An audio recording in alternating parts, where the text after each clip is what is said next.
Alhamdulillahi Rabbil Alameen, wassalatu wassalamu ala khatimin nabiyyin wa ala alihi wa sahbihi ajma'in, amma ba'd.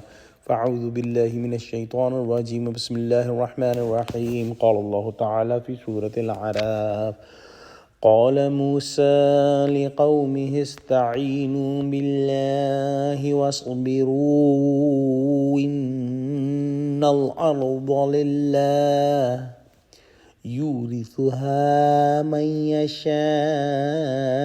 من عباده وَالْعَاقِبَةُ لِلْمُتَّقِينَ. Translation. Said Musa to his people, seek help from Allah and endure with patience.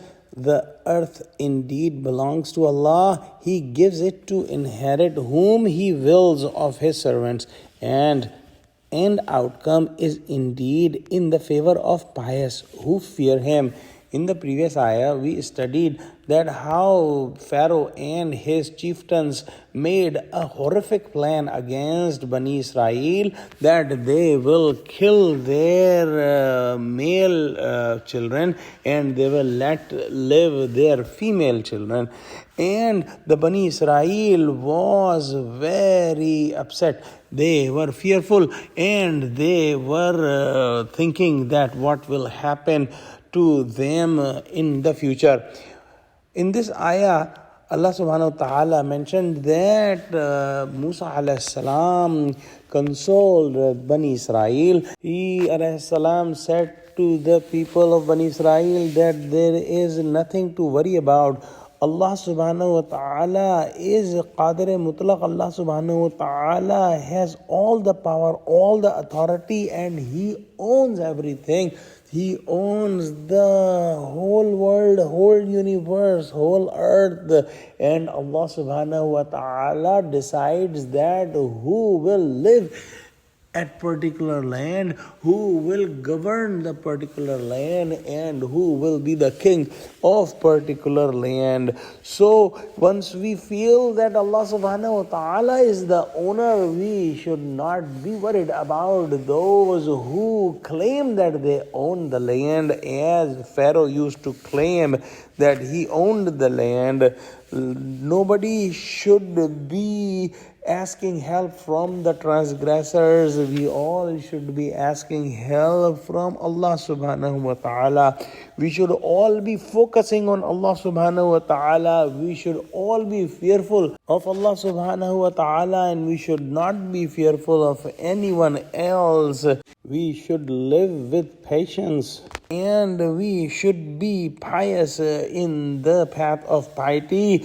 And above all, if some human being gets hurt in this world by a transgressor, by a person who thinks he owns everything, by any government, by any country who thinks that they have might and they are killing the innocent people, the end is good for the one who is pious and who is believer of Allah subhanahu wa ta'ala. No matter in this world, if we are seeing that the transgressor is transgressing and the innocent men, women and children are dying, the end result is that these martyrs who are dying in the path of Allah are the real heroes, are the real successful people of the hereafter, and the life of hereafter is the real life. This 30, 40, 50, 60, 100 year of life is nothing compared